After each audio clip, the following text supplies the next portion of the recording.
Antes de nós ir para Filipenses, nós precisamos passar por Atos, porque em Atos, no capítulo 16, mostra a origem da igreja de Filipos, mostra a origem da igreja dos Filipenses. Atos, capítulo 16, nós vamos ler do 6 em diante, do 6 até o 15. E, irmãos, eu gostaria que você prestasse muita atenção nesses versículos, porque só nesta passagem do 6 ao 15 nós podemos captar muitas coisas que Deus fala conosco. E sabe, irmãos, muitas vezes as coisas não mudam em nossas vidas porque nós estamos aqui, mas nós não prestamos atenção naquilo que está sendo falado ao ministrar. Porque a Bíblia fala que em Mateus 13 ali, que aquele que ouve a palavra mas não entende vem do maligno e rouba. E nós sabemos que a palavra é essa, que a semente que é falada lá é a palavra de Deus. E nós precisamos simplesmente de um versículo, como o Gelson falou, às vezes uma passagem só pode transformar a nossa vida, pode transformar a nossa casa, a nossa família, pode transformar a nossa geração toda, simplesmente por causa de um versículo que nós prestamos atenção. Porque provavelmente muitos de vocês que estão aqui porque às vezes escutaram um versículo e aquele versículo ficou gravado dentro de você. Então que nós vamos prestar atenção em cada versículo que é dito neste lugar. Amém? A carta de Filipenses, irmão, antes de nós ler, se você for pesquisar sobre ela é conhecida como a carta da alegria. Se você digitar no Google a carta da alegria, aparece Filipenses, aparece de cara já o livro, a carta de Filipenses, tem até livros com esse título, a carta da alegria, que é o livro de Filipenses.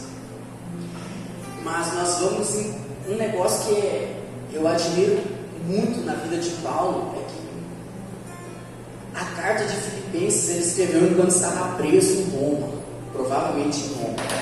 Só que olha só, ele escreve uma carta que é conhecida como a carta da alegria enquanto estava preso. Você consegue entender? Enquanto ele estava preso, nós vamos ver mais para frente, ele estava encorajando o povo de Filipos. Enquanto ele estava preso, ele estava dizendo que tudo ele tem como perda, que nada, que o viver é Cristo, que o morrer é lucro. Em Atos, no capítulo 16, diz assim, no versículo 6, o título da minha diz assim: Paulo é chamado a Macedônia. E viajando por toda a região da Frígia e da Galácia, Paulo e seus companheiros de ministério foram impedidos pelo Espírito Santo de pregar a palavra na província da Ásia. Quando avizinharam-se da região da Mísia, procuraram subir até Bitínia, mas também o Espírito de Jesus não lhes permitiu.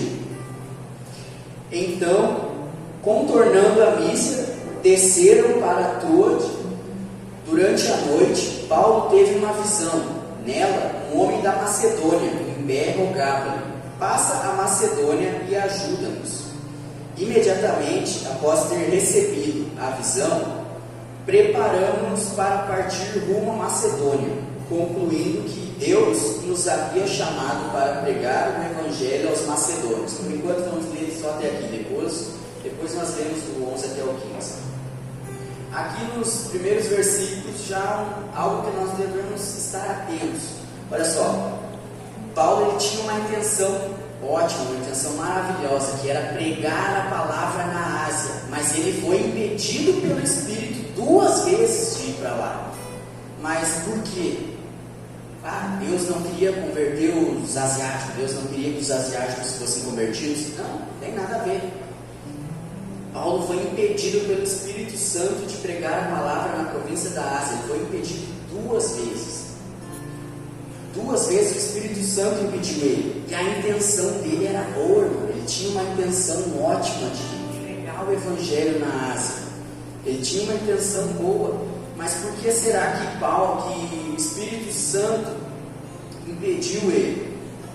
Você já parou para se perguntar ou você nunca reparou nesse texto? Que 2 vezes ele foi impedido pelo Espírito Santo de ir para a Ásia. Só que na sequência desse texto, irmão, é maravilhoso porque Paulo acatou o Espírito Santo, ele obedeceu, ele não foi para a Ásia, ele foi para Macedônia.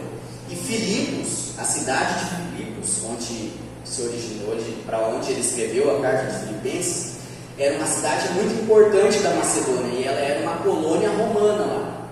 Ela era uma cidade muito importante. E Paulo foi para lá, irmão, e adivinha o que aconteceu lá? Ele foi preso. Ele foi preso em Filipos. Sabe aquela passagem que, se você ler mais para frente, você conhece essa passagem, que é Paulo e Silas na prisão? Isso aconteceu em Filipos. Paulo foi preso lá. Mas daí você está pensando, você deve estar pensando, tá, mas ele obedeceu à vontade de Deus e foi preso, se deu mal, quando na verdade ele tinha um plano ótimo de pregar o Evangelho na Ásia. Ele foi impedido 2 vezes, e quando ele obedeceu à vontade de Deus e foi preso. Ele obedeceu, irmão. Ele obedeceu à vontade de Deus e foi preso. Isso significa para mim e para vocês, que pode trazer para... Nós podemos tirar essa reflexão nesse texto, que não significa que quando nós obedecemos a palavra, a vontade de Deus, ou uma palavra que nós recebemos, que tudo vai ser um mar de flores. Porque muitas vezes a gente acha que por obedecer, a nossa vida vai ser uma maravilha. Eu vou me converter, acabou meus problemas. Eu vou me converter agora, não sei o que lá. Eu vou me converter, aquela pessoa vai parar de falar de mim, não sei o que. Não, isso não vai acontecer. Paulo é a prova viva disso. Ele obedeceu e foi preso em seguida. Mas se você conhece a história, o que ele fez na prisão? Ele e Silas cantaram, adoraram a Deus enquanto estavam presos. Enquanto estavam presos, eles adoraram a Deus. E no versículo 11 em diante diz assim: navegando de Troade, seguimos em linha reta até Samotrace, e no dia seguinte para Neápolis. De lá rumamos para Filipos, que é a cidade mais importante desse distrito da Macedônia e colônia romana. Nesta cidade ficamos vários dias. No dia de sábado, saímos da cidade para a beira do rio, onde imaginávamos encontrar um bom lugar para orar. Assentamos-nos e começamos a conversar com algumas mulheres que ali também estavam reunidas. Uma das mulheres que nos ouviam era temente a Deus e chamava-se Lídia, vendedora de tecido de púrpura da cidade de Tiatira. E aconteceu que o Senhor lhe abriu o coração para acolher a mensagem pregada por Paulo. Olha só, e aconteceu que o Senhor lhe abriu o coração para acolher a mensagem pregada por Paulo. Depois de batizada, bem como os de sua casa, ela nos convidou rogando: se julgais que eu sou crente no Senhor, entrai e permanecei na minha casa. E assim nos convenceu. Só até aqui. Olha só no versículo 14. Paulo pregou para mulheres que estavam ali, ou seja, tinha mais de uma, não era só Lídia. Mas Deus abriu o coração de Lídia. Deus abriu o coração. Ele pregou para todas, mas Deus abriu o coração de Lídia. E muitas vezes, irmão, eu e você, não generalizando, não leva não. Mas muitas vezes nós deixamos de falar de Jesus para alguma pessoa por achar que essa pessoa não é merecedora. Ou eu não vou falar. Ou eu já estou falando há tanto tempo de Jesus para essa pessoa. Eu já estou falando de Jesus há tanto tempo e nada acontece, ela não se converte. Essa daí não merece, essa daí é fofoqueira, essa daí não merece ouvir de Jesus. Essa daí não merece. Só que não cabe a nós julgar quem merece ou não. Não cabe a nós. Paulo falou para todas que estavam ali, mas Deus, só o Senhor abriu o coração para acolher. Imagina se Paulo não falasse, se ela não estivesse ali, ou se Paulo não falasse para ela. A igreja dos Filipenses começou através da casa dela, se originou na casa dela. Então você já parou para pensar que por deixar de falar de Jesus para alguém, alguma igreja pode deixar de estar sendo aberta? Ou Algum ministério pode deixar de ser ativado por nós deixar de falar, ou por nós acharmos que essa pessoa não é merecedora, ou por achar que ela não merece, ou que já estamos falando há 3 anos, estou há 3 anos falando com essa pessoa e não muda, então eu larguei de mão. Quem somos nós para dizer? Quem somos nós? Talvez nós estamos impedindo o reino de Deus de aumentar nesta terra, de expandir nesta terra. Porque a primeira família convertida foi a de Lídia. Deus abriu o coração dela, ela recebeu a palavra e a casa dela se converteu, a família dela se converteu. E a casa de Lídia foi a primeira sede de Filipos, a primeira sede da igreja. E muitas vezes eu falo nós, porque eu estou junto nessa. Muitas vezes nós deixamos de falar de Jesus ou por medo, ou por vergonha, ou por não saber o que falar, ou por achar que essa pessoa não merece, ou por não gostar daquela pessoa. Mas muitas vezes, provavelmente, nós estamos impedindo o reino, nós estamos jogando contra, irmão. Muitas vezes nós estamos jogando contra o reino de Deus, porque às vezes uma igreja pode se abrir através da casa daquela pessoa. Imagina se a Marli desistisse do Israel e do Ismael. Esses guri não vão dar em nada, larguei de mão esses guri. Talvez hoje nós não estaríamos aqui, mas de tanto ela insistir, dela levar os guri para a igreja, levar os dois, hoje nós estamos aqui. Hoje ela contribuiu com o reino de Deus, mantendo os dois no caminho do Senhor. E muitas vezes nós não falamos do Evangelho e acabamos atrapalhando aquilo que Deus quer fazer em determinado local, em determinado lugar. Porque aqui, Deus abriu o coração dela. Deus abriu o coração dela para receber da palavra. Deus abriu. Então, o que cabe a nós, a mim, a cada um de vocês, é simplesmente falar de Jesus, falar da palavra. Às vezes um versículo pode mudar a vida daquela pessoa, pode mudar a vida daquela família. Provavelmente você já deve ter alguma experiência que você falou de Jesus para alguém e essa pessoa se emocionou, e essa pessoa talvez está aqui.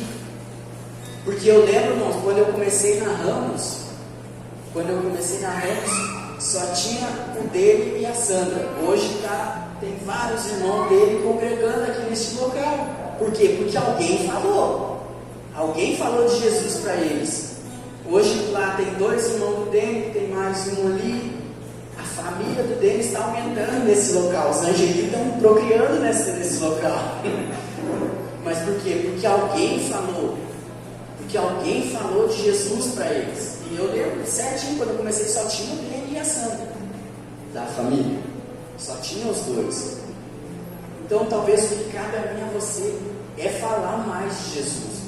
Eu não estou falando de chegar para uma pessoa: eis que te digo, se converta dos teus maus caminhos, abandone essa vida de pecado, larga disso, larga desses vícios.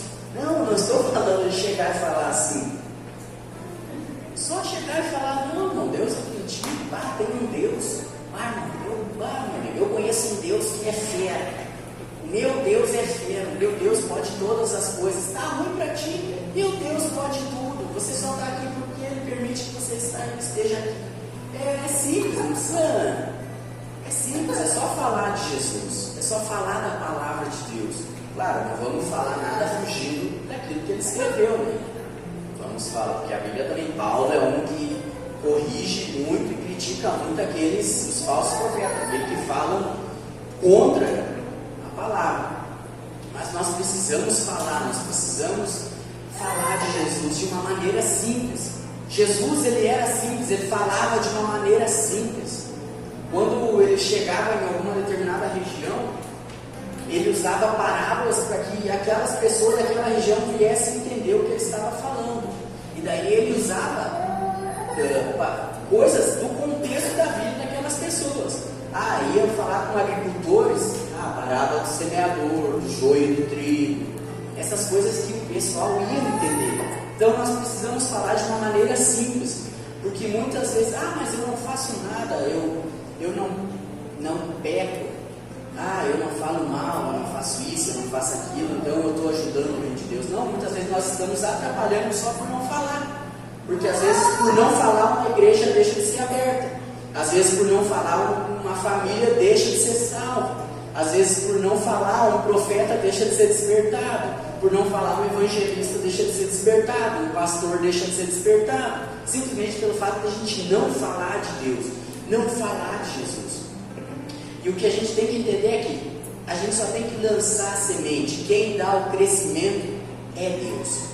O próprio apóstolo Paulo fala lá em Coríntios, na carta dos Coríntios, capítulo 3, quando Paulo ali critica os crentes por ser infantil, porque uns ficam, eu sou de Paulo, eu sou de Apolo, e ali Paulo está criticando isso, está pregando contra isso, e ali ele fala, não importa, daí Paulo fala, eu prego, eu lanço a semente, Apolo rega, mas quem dá o crescimento é Deus.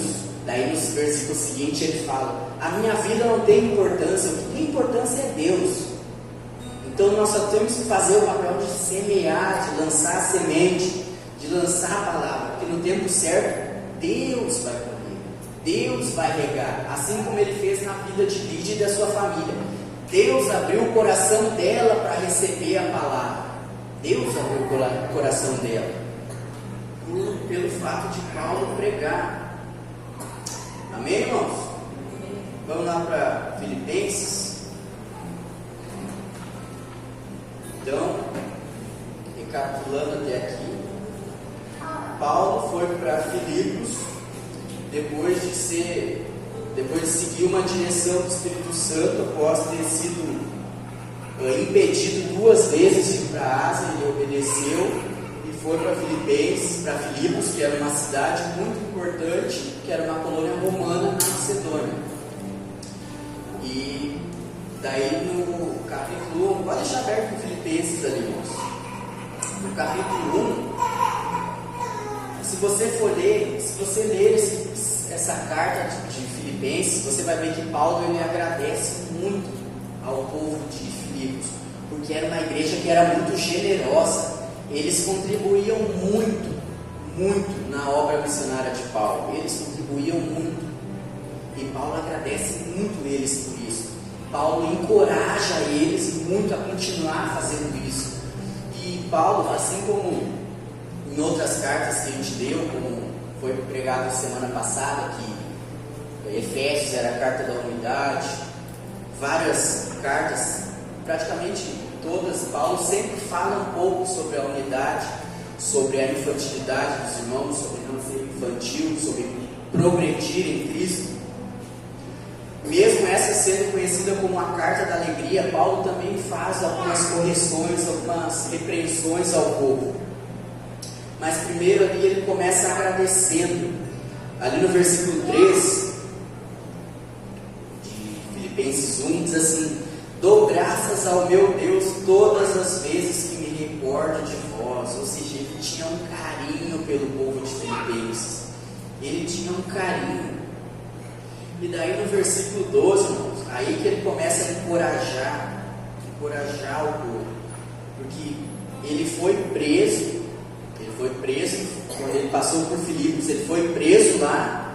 Quando ele saiu, a igreja já tinha aumentado, ou seja, Lídia e a família dela, o carcereiro que foi convertido ali, eles não ficaram só para eles já expandiram a igreja. Paulo saiu, tem um versículo que fala lá em Atos, que já tinham mais pessoas, mais irmãos, ou seja, a igreja já tinha expandido em Filipos. E daí ele foi seguindo a sua viagem, e daí essa carta ele escreveu enquanto estava preso em Roma. E daí no 12, diz assim, no versículo 12 diz assim: o sofrer e o avanço do Evangelho. Olha só, o sofrer e o avanço do Evangelho. Desejo, portanto, irmãos, que saibais que tudo o que me aconteceu tem, ao contrário, servido para o progresso do Evangelho. Tudo o que aconteceu tem servido para o progresso do Evangelho, de tal maneira a ficar evidente para toda a guarda do palácio e para todos os demais que é por causa de Cristo que estou na prisão. E os irmãos, em sua maioria, motivados no Senhor por minhas algemas, ousam pregar pregar com mais coragem e determinação a palavra de Deus. Vamos ler só até aqui por enquanto. Aqui Paulo encoraja o povo que mesmo ele padecendo, mesmo ele estando preso, ele sabia que aquilo ali motivava as pessoas, motivava os irmãos a cada vez mais proclamar o Evangelho. E na carta de Filipenses, irmão, uma mensagem que Paulo levava para as pessoas, para eles, ele queria passar a mensagem que mesmo o corpo dele estando preso, o espírito dele estava livre, porque ele estava preso por causa do Evangelho. E tem inúmeros versículos que nós conhecemos, para mim o viver é Cristo, morrer é lucro, e outros versículos mais para frente que nós vamos ver. Paulo encoraja o povo a confiar em Deus, a descansar nele, que independente da circunstância, tem que confiar em Deus. E Paulo, irmão, quem é a pessoa melhor para falar em confiar em Deus do que Paulo? Tem outros exemplos, Abraão, pai da fé, mas Paulo, irmão, sofreu de tudo um pouco por causa do Evangelho, ele sofreu de tudo um pouco, foi açoitado, foi tudo que você pode imaginar de ruim aconteceu com Paulo. E em nenhum momento ele murmurou. Ele só falou: a tua graça me basta. O morrer, viver é Cristo, morrer é lucro. Em nenhum momento ele murmura. Essa carta ele escreve encorajando as pessoas. Ele encoraja enquanto está preso. Ele não encoraja enquanto está dentro de um palácio, tudo de boa. Não, ele encoraja enquanto ele está preso. Quando está ruim a situação, ele está encorajando o povo. Ele está encorajando o povo a não desistir, a confiar em Deus, porque tudo tem acontecido por causa do Evangelho. E Paulo é um exemplo da Bíblia que eu e você devemos prestar atenção em cada versículo que ele fala, porque Paulo perseguia, todo mundo conhece a história, Paulo perseguia a igreja, Paulo matava cristão, Paulo segurou a capa de Estevão enquanto eles estavam apedrejando ele, e Paulo se converteu e acabou morrendo por causa do Evangelho, mas em nenhum momento ele murmurou por tudo que ele passou, em nenhum momento ele murmurou. E essa carta, mesmo sendo a carta da alegria, agora nós vamos entrar em algumas partes de correção, que Paulo fez algumas correções ao povo. No versículo 15, ali em diante, no versículo 15, do capítulo 1, diz assim: é verdade, contudo, que alguns proclamam a Cristo por inveja e rivalidade, porém outros os fazem com boas intenções. Alguns proclamam por inveja e rivalidade, outros fazem com boas intenções. No capítulo 2, texto que todos nós conhecemos muito bem, no capítulo 2, mas nós vamos ler do 1 até o 4.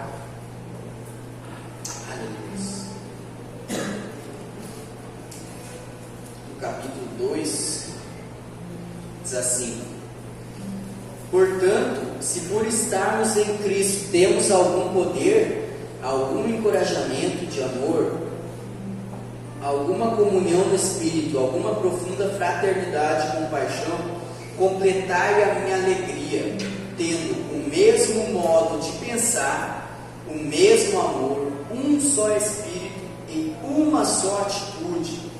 Aqui Paulo, já nesse versículo, Paulo fala para os irmãos sobre a unidade, sobre andar em um só Espírito, em um só amor, no mesmo modo de pensar, da mesma maneira. E no versículo 13 ele fala assim: nada façais por rivalidade, nem por vaidade, ao contrário, cada um considere com toda a humildade as demais pessoas superiores a si mesmo. Por enquanto, vamos ler o 4. Cada um zele não apenas por seus próprios interesses, mas igualmente pelos interesses dos outros. Só até aqui. Esse texto aqui também, assim como no versículo 15, Paulo fala o mesmo problema, que não devemos fazer por rivalidade e nem por vaidade. Ou seja, na igreja de Filipos estava acontecendo isso. Algumas pessoas faziam por rivalidade, faziam por vaidade, não faziam porque amavam a Cristo, não faziam com boas intenções, faziam por rivalidade, ou seja, não, eu estou pregando, eu vou pregar porque eu prego melhor que o fulano, eu prego melhor do que aquele lá, ou eu vou pregar porque eu sou o cara, por vaidade.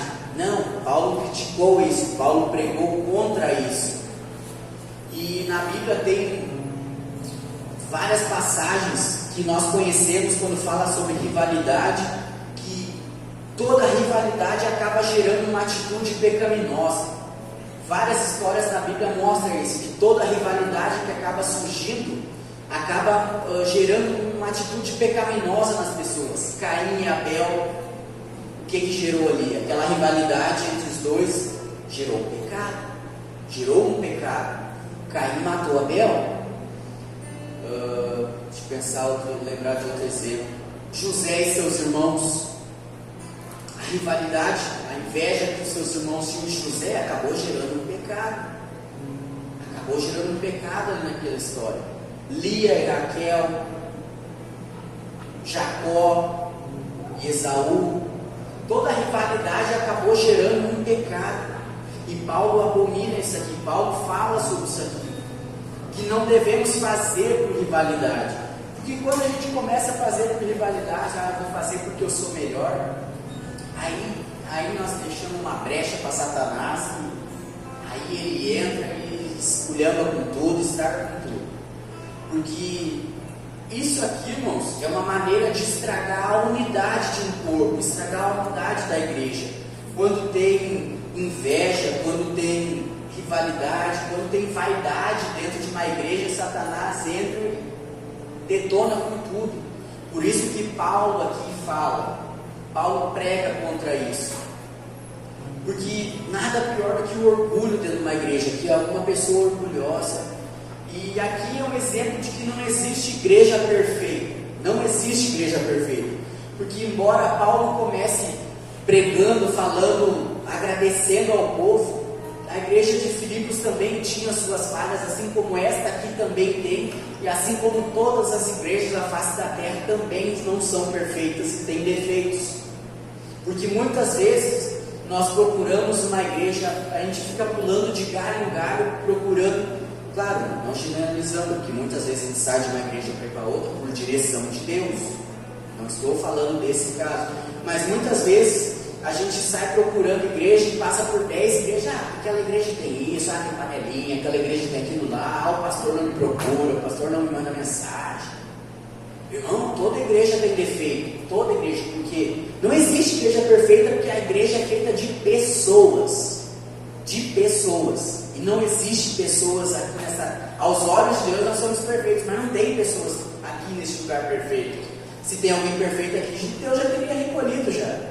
Que Deus recolheu Enoque, porque ele falou, essa terra não é digna de ti. Ou seja, Enoque era o cara, Deus recolheu ele. Mas aqui não, eu falo por mim, meu irmão, se você se julga perfeito, cada um, mas eu não me julgo perfeito, eu não sou perfeito, eu sou falho. Se você conviver comigo, você vai ver que eu sou falho, que eu falo que eu não deveria, que eu faço muitas coisas que não deveria, não me orgulho disso, mas faço coisas que eu não deveria fazer, que depois o Espírito me constrange, eu não queria ter feito aquilo. Tu fez o teu irmão tropeçar, tu fez o teu irmão pecar. Por quê? Porque eu não sou perfeito. E nessa igreja não tem ninguém perfeito. Nenhum na igreja da rua de trás aqui não é perfeita. Porque toda a igreja é feita de pessoas. E nós só vamos ser perfeitos quando nós estivermos na glória com Jesus. Aí nós vamos estar perfeitos. Mas por enquanto não. E daí muitas vezes a gente procura uma igreja perfeita e vai para outra, e vai para outra, e vai para outra, e vai para outra, e fica pulando de galho em galho, procurando uma igreja perfeita, sem se dar conta que não vai encontrar uma igreja perfeita. E daí a gente sai de uma igreja falando mal da igreja, sendo que muitas vezes a gente não parou para pensar se o problema era a igreja ou era nós que não, ou era nós. Muitas vezes a gente não se dá conta disso. E provavelmente todo mundo aqui conhece alguém que é assim, que fica procurando uma igreja perfeita e que vai acabar não encontrando. Mas por que eu estou falando isso? Porque quando eu comecei a caminhar com o pastor Israel, caminhar com a Ramos da Oliveira, eu desde o início sempre fui ensinado a botar minha expectativa em Deus, a confiar em Deus, a não confiar. Não estou dizendo que você não deva chamar o pastor Israel quando tiver com problema. Pastor, estou com problema, queria conversar com o senhor. Não é isso que eu estou falando. Não depositar toda a confiança em Israel, no Israel, a depositar toda a confiança em Deus, em Jesus. A não ficar dependente de Israel, do pastor Israel, ficar dependente de Jesus. Eu sempre fui ensinado desde o início assim. Então, se o pastor ficar 5 anos sem ir na minha casa, eu não vou trocar de igreja. Eu não saio daqui porque o pastor Israel não vai mais na minha casa, ele não me manda mais mensagem, ele não me procura. Não vou fazer isso, porque eu fui ensinado desde o início a botar minha expectativa em Jesus, a confiar em Jesus, a depender de Jesus. Amém? Amém, irmão? Amém. Vamos dar uns gritos aí para acordar? Aleluia. E Paulo aqui, ele critica isso, sobre os irmãos andarem em rivalidade, em vaidade. Paulo critica isso. Deixa eu ver onde é que eu estou aqui para não me perder. Que às vezes eu saio fora e eu tenho que voltar, né, irmão? É assim com todo mundo. Às vezes a gente sai do tema central e a gente tem que dar um jeito de voltar, né? Mas o tema central, irmão, da carta de Filipenses, o tema central da carta de Filipenses, como eu já falei no início, ela é conhecida como a carta da alegria, porque Paulo estava encorajando os irmãos a seguirem firmes nos seus caminhos. Só que a gente acaba, às vezes, escapando, né, irmãos? A gente acaba saindo dos trilhos. E como eu falei sobre a vaidade, sobre o orgulho, em Provérbios capítulo 18, você não precisa abrir, ali fala que o orgulho vem antes da queda. O orgulho vem antes da queda, que Deus abate o soberbo. E daí no capítulo 3, estou quase acabando, tá? Quase acabando. No capítulo 3 de Filipenses, ali no versículo 2, esse é um texto que ele critica a mesma coisa que ele criticou, a mesma coisa que ele pregou contra em Gálatas, na igreja da Galácia. É isso aqui também, o mesmo tipo. Tomai cuidado, no versículo 2, tomai cuidado com os cães, cuidado com esses que praticam o mal, cuidado com a falsa circuncisão, porque nós é que somos a própria circuncisão, todos nós que adoramos pelo Espírito de Deus, que nos gloriamos em Jesus Cristo e não depositamos confiança alguma na carne. Só até aqui. Aqui é o mesmo problema que estava acontecendo na igreja da Galácia, também estava acontecendo em Filipos. Tinha pessoas que pregavam contra aquilo que Paulo pregava. Paulo, ele sempre deixou claro desde o início. Tanto é que a carta de Romanos, o tema central da carta de Romanos é a justificação pela fé. A justificação é o tema central da carta de Romanos. E nas suas cartas, Paulo sempre falou sobre a justificação, que nós somos salvos através da fé, não por algo que a gente tenha feito, não por algo que eu fiz. Se eu faço alguma coisa, eu não faço para ser salvo, eu faço porque eu fui salvo. Eu não faço para ser salvo.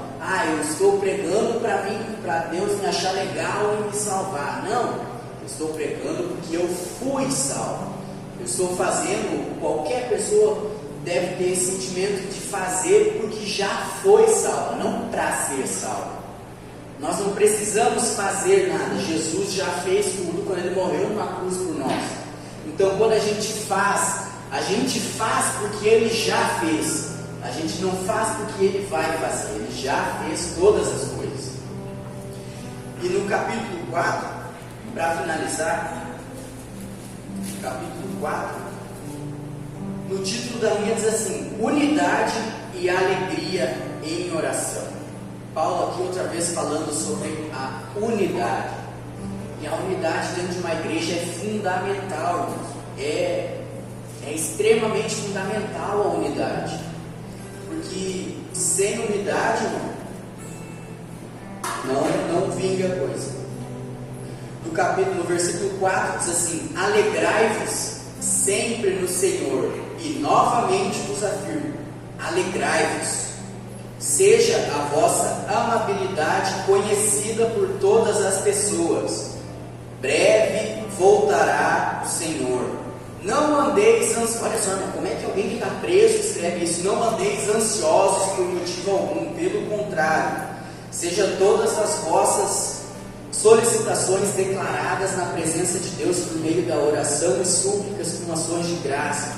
Como que alguém que está preso consegue falar alegrai-vos no Senhor? Você já parou para pensar? Ele estava preso e ele estava falando para o pessoal se alegrar no Senhor. Ele estava preso. E por isso que ele escreveu a carta de Filipenses, para encorajar o povo, para agradecer pelo povo ser tão generoso na obra, tão generoso na vida dele. Paulo ele tinha um amor especial pelos filipenses. Só que o que me chama a atenção é que ele estava preso falando, alegrai-vos sempre no Senhor. Sempre no Senhor. E aí ele fala, e novamente vos afirmo, alegrai-vos. Alegrai-vos. Sobe aqui, irmãos. Pode se colocar de pé. Você está na liberdade, pode estar vindo aqui à frente. Alegrai-vos no Senhor, alegrai-vos sempre no Senhor, e novamente vos afirmo, alegrai-vos. Olha a mensagem que Paulo deixa para o povo, olha a mensagem que Paulo deixa para nós. Ele estava preso, ele estava preso, e escreveu, alegrai-vos sempre no Senhor, alegrai-vos sempre, em todas as circunstâncias. Paulo em nenhum momento disse que seria fácil, em nenhum momento ele disse para o povo que seria fácil, mas ele sempre deixou claro que é possível, não que é fácil, mas que é possível, Amém, irmãos?